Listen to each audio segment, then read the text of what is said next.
Hello, hello, welcome back to Marble Blast Gold. When we left off, we were stuck on level 32 of the advanced whirl. Man, we're getting up there.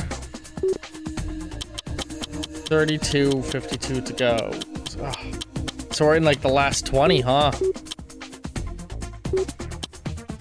Ready. We're in the final leg. Go! And it's getting fucking hard. I feel like I might be able to beat this game, but I constantly am worried it's gonna hit a point of difficulty where I just won't be able to emotionally handle it. Because this game's already kind of made me want to cry a couple of times. But you know, then I always overcame it and came in my pants. And then I jizzed in my pants. God, what's is that Lonely Island made that song? They're a good fucking comedy group. I recently started to get into NSP music, and like, I used to not like NSP at all, even though I loved Dan Avidan as a singer. I was just like, yeah, he's an amazing singer, and when he sings like serious songs, they're beautiful. But I'm just not a big fan of the humor of NSP. And then I realized it's just that my friend who listened to NSP only listened to the worst NSP songs. Cause like, so many NSPs. I've since made another friend who, my friend Vera, who's in the Fallout tabletop campaign. That is, hang on YouTube, going live the same day that this video is going up, actually. So go check that out. But she's a big fan of NSP, and like she opened me up to like how fucking genuinely hilarious they actually are. Like, NSP's What If We Were Gay is absolutely hilarious. Go to Sleep is an amazing song. And my absolute favorite one of their songs, No Reason Boner. Oh, fuck me. Ready. And, like, it really shows off the fucking range of music that Daniel Avidan can make. Because, like, No Reason Boner is a beautiful tango song. Go to Sleep borders on pirate rock vibes. So, like, they do glam rock songs, they do hard metal songs. Like, it is awesome stuff.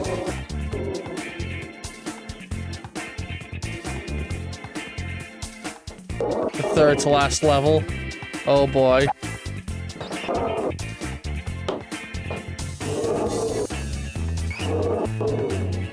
God damn it.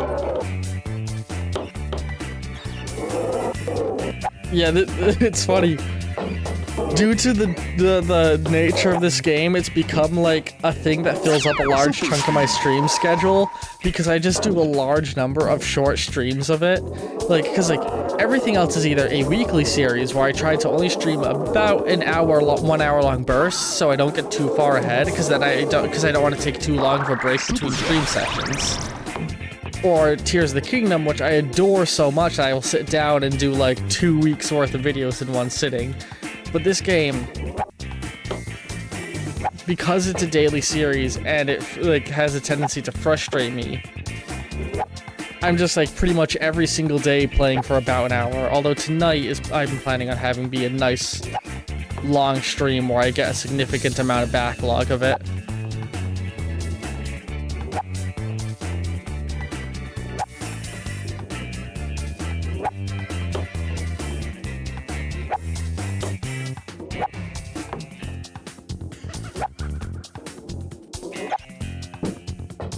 Oh, okay, this is the furthest I've gotten. New record. Super jump.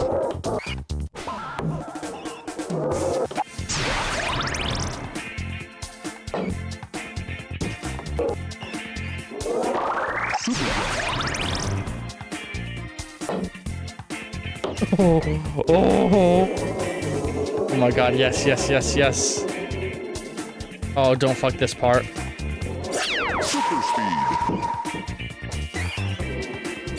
Super speed.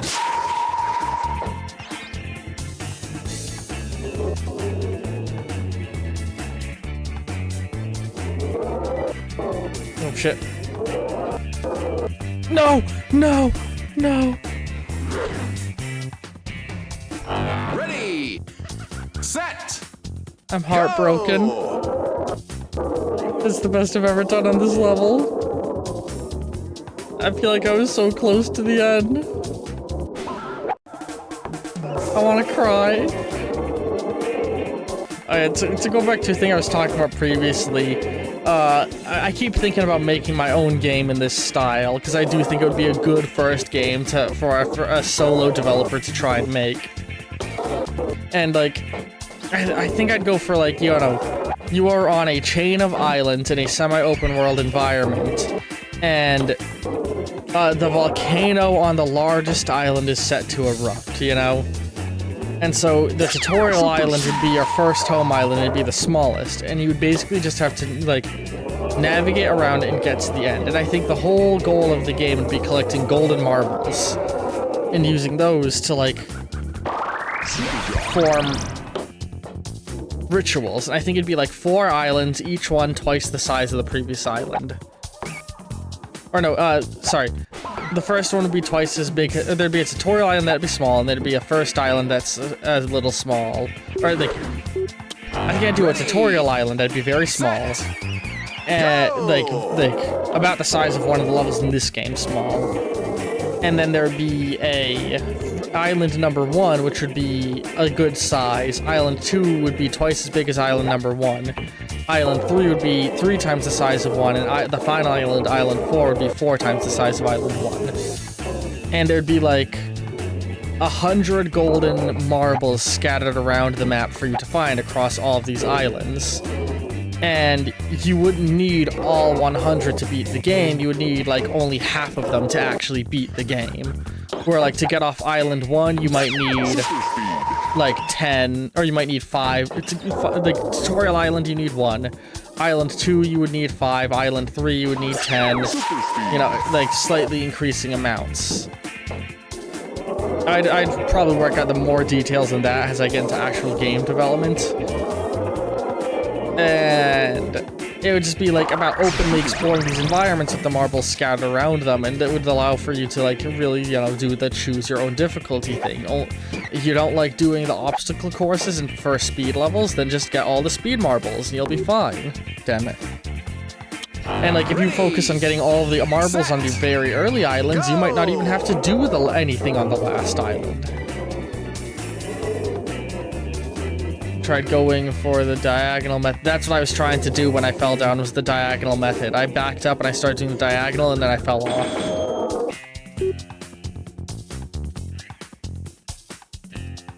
Like, I started to go up normal, I was like, that's not enough, so I backed up, went diagonal, and then rolled right off the corner and was heartbroken.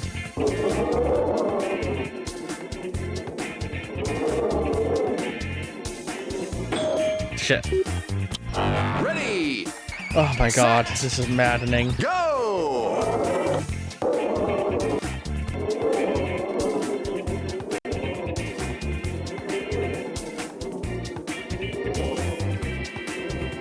Yeah, I'd want to give the game like a nice tropical environment vibe.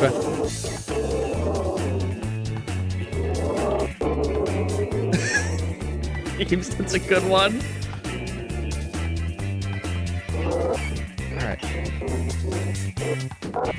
I think a fun thing to do in my marble game would be to like give you a booth where you can just paint on your marble and make it look however you want. I think that'd be a very fun, cute thing to do. Super speed. And there would be like separately unlockable skins you could get that would be like really detailed and nice looking, or you can just do your own paint. And I think I'd let you paint on all of the base skins. I think that'd be a nice, fun thing to do.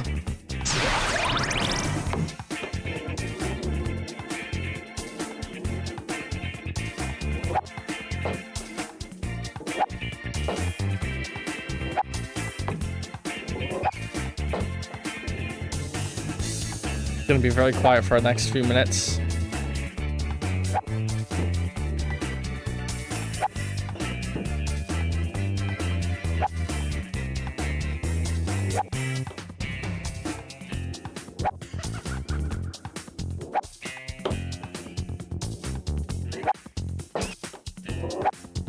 Shit.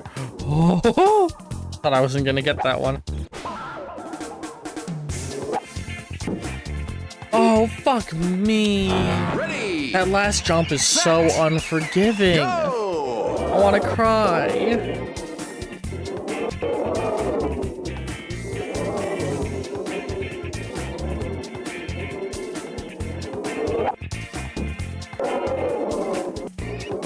After Tears of the Kingdom, I would love to play through more of the Zelda series at some point.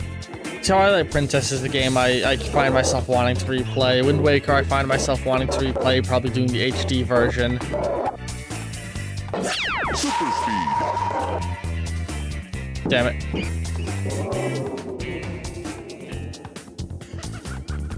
I also want to play more Mario games.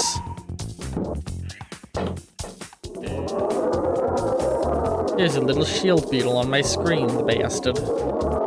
He's crawling right across my screen, right up towards the fucking Super jump. ball. Yeah, it's that time of year in New England where it's impossible to keep the shield beetles out.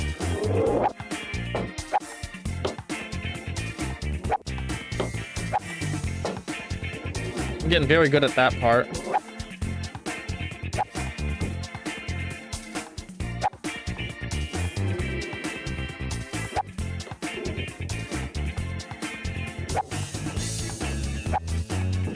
Fuck. Ready. Set. Alright. Go. Something I found interesting is, as of the point in which I'm recording this, I've been looking at my YouTube analytics, and it makes me happy that my City Skylines 2 series is doing very good. I think I talked about this in a previous video, but, like, that's one that makes me very happy. The World Builder series is doing good, because, like, it's one of those things that I was like, nobody's really gonna want to watch this, but it's gonna be something I'm doing for me, you know, that I will have fun with. But it's been blowing up, it's been getting lots of views, and that makes me really, really happy. Because it does reaffirm my mentality I had of starting this channel of, if you play it, they will come. You know, I don't want to be going and trying to always find and play the current hot, popular game. I just want to play the games I want to play on my channel, you know? And the games that all of you recommend to me. Because, like, I feel like that's the best way to build an audience that will just enjoy the things I enjoy. Super jump. There's a few things that I see in the future on my channel. Actually, a friend of mine might be has been offering to buy me Helldivers if we played together, and I might stream that with them, so that could be fun. So sometimes I will play the hot popular games, like the Lethal Company series that just began on the channel. Ready. But, like, Set. Go. generally, I don't want to be playing games just because they're popular. I want them to be playing them because it's a thing I want to play. And there's, like, a few things I can think of I would love to play on the channel in the future that I'm also like, but who the fuck's gonna be looking that up and watching it? But, like, you know, I will get an audience with these things eventually. Like, one game I really want to fucking play is a fan game being developed. So I was a huge fan of the show Code Lyoko when I was really young. It's one of the shows where I would stay up later than I was supposed to watch, and get in trouble. Then as I got older, it went off the air on Cartoon Network, or at least it moved its block, and I never got to see the ending of it, and I kind of forgot the name of it. And then miraculously, right after I graduated high school, I was just browsing Netflix, and I fucking saw it. And I was like, no fucking way, this is that game from my childhood I could never remember. And I binged through the whole thing. And I loved it, and it made me so happy. And it's sort of been one of those things that's always been stuck in my head as an autistic obsession ever since rewatching it. Because it's such a cool fucking concept to it. And while the early season of it, like, is very dumb monster of the week affair, it really does so... Honestly, here's my recommendation. If you ever want to watch Code Lyoko, right? Skip season 1, just watch season 1's finale, or watch the start of season 2, because season 2 opens with a flashback episode, and then go and watch season 1's finale. And or look up, like, a list of the best episodes of season 1, maybe, because season 1 is, like, just monster of the week narrative, and then starting with season 2, the show had a actual progressing narrative that's really good and interesting. And I loved it. But there's this fan game being made. So, to give a very quick synopsis of what Code Lyoko is about, A group of kids, French kids going to a school, discover a abandoned supercomputer that has the capabilities of making digital things real and real things digital. And they find out that there's a program in it who wants to be human and wants to be free that one of the main characters, Jeremy, falls in love with. And so they all start trying to basically code a human body for her to get her into the real world. Super speed. But the computer has an evil virus on it, known as Zana, who wants to do evil virus shit to the real world. So because he's so much smarter and faster, he can actually code things that he sends into the real world. And because of think of what a virus can do to a computer. He can do anything a virus can do to the real world. He can create things that when he releases them from the computer, alter the fabric of reality. And so our heroes have to simultaneously battle the creatures and threats he creates in the real world, and go into the virtual world where they gain superpowers in order to reset the control towers and push Xana back out into the digital world again. And it's very good. Oh shit. Ready. Set. But one of the main characters, Jeremy, never goes into the digital world because he's their man at the computer. And the show is filled with all these sort of bullshit UIs that are just meant to be cool sci-fi things, but as the show goes, it gains this sort of language where you understand when Jeremy has this image on his screen, yeah, I will say real quick, episode 1 is the worst episode in the show and the silliest in the show, because episode 1 sees Xana use his technology to create a giant teddy bear monster, and they did not start strong, is what I'm saying. But, like, I think one of my favorite early episodes is the one where he creates a virus that possesses a swarm of wasps. And so the whole town is just being attacked by these super angry fucking wasps. Ready. And as the show goes, they all, like, Xana gets more creative, the heroes get new powers, and what they have to do to fight Xana changes, and the threats change, and it becomes very fucking cool as every season introduces new elements to the narrative that I love. But, the computer gains like this own language that you can understand, where you're like, all right, when these images are on screen, it's because this is what Jeremy's doing. And one fan saw all of this and said, can I make that into a game? And so there's this game coming out where it's you become Jeremy, the man at the computer. And the game is handled in 2 gameplay formats. Gameplay format 1 is a 3D sort of point-and-click format, where you walk around the school, attend classes, talk with your friends, build relationships, and then Xana attacks occur. And you with your friends have to quickly make your way to the computer, and the game is going to retell every episode of the show, they've said. You have to make your way to the computer safely, and then start getting your friends into the virtual world. And once you have them in the virtual world, it becomes a sort of real-time strategy tactics game, where you're having to like, give information to your allies and command them around and advise them on what attacks to use in a sort of active RPG style. And like, you can choose like, all right, hang on, we are going to have to keep one of you in the real world to help defend me from the real world threat. So you have to make the choice of who to virtualize and who to keep in the real world and stuff like that. And even then, there's things that are going to be there just for specific episodes. Like, one episode has Xana hacking a local nuclear power plant to try and set it nuclear. And so Jeremy has to counter-hack Xana. Ready. And so that when they do that, the way that's going to work is that you're going to have to open another tab showing that, and you'll have to periodically go over there and do a little mini-game to stop Xana from setting the nuclear reactor from going off. And like, it's just so cool, and like, constantly the levels are gonna have things like that, and I love the look of it. And it's been a while since I checked in on an update of it, but it's doing very well. Last time I checked, it was super far in progress, and I love that, and I want to play it so bad. I wouldn't mind actually just going and tracking down all the old Wii and DS Code Lyoko games and giving them a go. It got a sequel series that I tried to watch and was very fucking disappointed by. One of my favorite aspects of Code Lyoko is it actually is a multimedia show where the real world segments of the show are done in this sort of anime-esque art style, where, but the art style has a distinct flavor to it, where all the characters have fucking Jimmy Neutron massive foreheads. But it's like an anime-esque style, and when they enter the virtual world, it's 3D CGI, which is very cool. And the reboot series tried to do this thing that I think their heart wasn't in the wrong place. This was a fundamentally cool idea to do.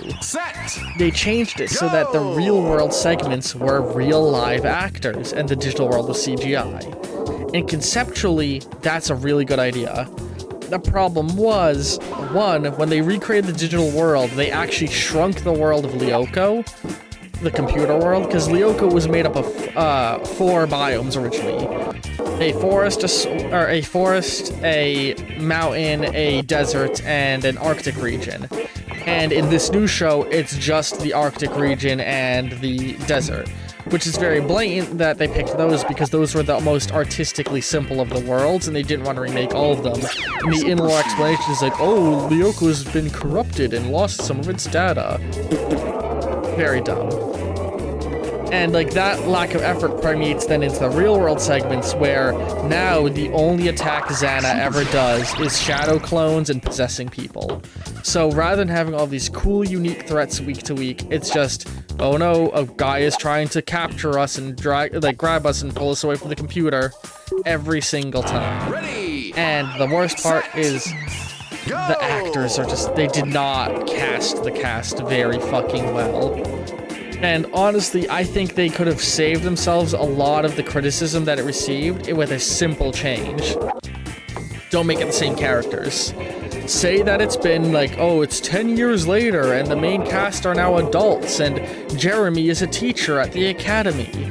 And Xana comes back, and so Jeremy has to get a group of students insist on helping Jeremy with this threat, so he recruits a group of students in order to help him go into the digital world and stop Xana, because then the only person you have to worry about casting is an adult Jeremy, you know, and maybe a couple of other returning characters, and it's nowhere near as egregious when you recast all of the characters with disparately incorrect ages, because that's what they did.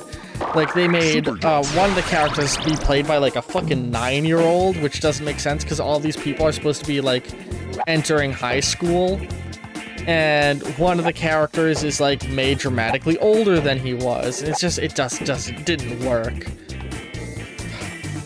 Which stinks because the new elements they added were very cool. Like, they introduced some new digital world threats in the form of these cyber ninjas, which are eventually revealed to actually be a group of people from a different supercomputer invading Lyoko. A group of government agents who just see Lyoko, see that there's a computer doing fucked up things, and they don't know where the real computer is, so they're trying to hack into it to find its location. And, like, that's very cool. I don't know, I'm rambling. It's been 20 minutes, so we're gonna go ahead and wrap this episode there. Hope you've all been enjoying this episode of Marble Blast Gold. The day that this is going live, there's actually a brand new series debuting on the channel, Fallout Retold. A tabletop campaign retelling of Fallout that I'm doing with my friends, where I reimagine a lot of the narrative elements of Fallout. So, you know, go check that out. Or click whatever's going to be appearing on the end card or in a minute, or just look at anything else you want on the channel. There'll be more of this tomorrow. Love all you very, very much, and ta-ta for now.